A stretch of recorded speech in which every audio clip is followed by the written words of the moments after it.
The Senate and the lower house will hold their bicameral conference committee meeting this coming Wednesday, December the 3rd, to reconcile their versions of the proposed 2015 national budget. The bicam meeting will be held at the Andaya Hall in the House of Representatives beginning at 9:30 a.m. The Senate passed on third and final reading the proposed national budget last week with substantial amendments introduced by the upper chamber of Congress. More details from Freddie Abando. The House and Senate panels will convene this week to finalize the proposed 2015 national budget of 2.606 trillion pesos. House Appropriations Committee Chairman Isidro Ungab stressed the proposed supplemental budget of 23 billion pesos reduced to 22.246 billion pesos will be tackled after both houses ratified the final version of the budget to be submitted for the President to sign on December 15. The Office of the Speaker already received the proposed supplemental budget from DBM.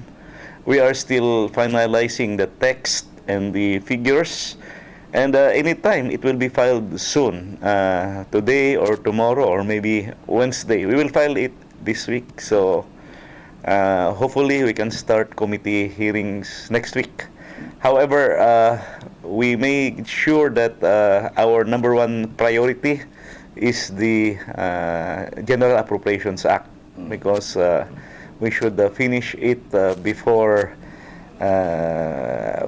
the Congress will have its recess for the Christmas break. Yes. As much as possible, we should give allowance for printing, so the President could sign it hopefully before Christmas Day.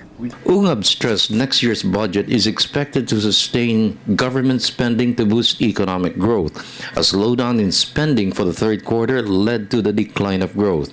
Ungab stressed the implementation of key projects and programs, especially for infrastructure development, will start in early January. We believe this new reform package in the General Appropriations Act, of which its detailed expenditures are there, and it's considered as budget as released document.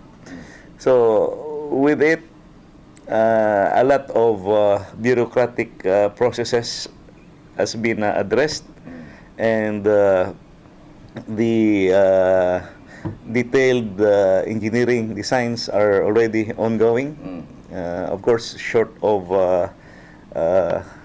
award of the bidding. So hopefully in the first month of January, things can proceed, and we can accelerate the economy of the country.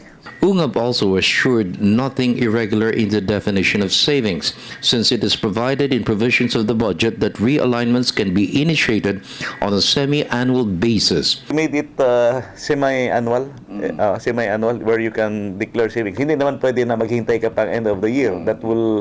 That will not help the economy at all. Yes. Because if you wait for 1 year before you can spend, when there is already available savings, like between the contract price and the bid price. In the meantime, 7 billion pesos to cover housing for survivors of Typhoon Yolanda in the Visayan region is the biggest item in the proposed supplemental budget. 5 billion pesos to cover the completion of programs and projects funded by the Disbursement Acceleration Program discontinued after the Supreme Court declared DAP unconstitutional.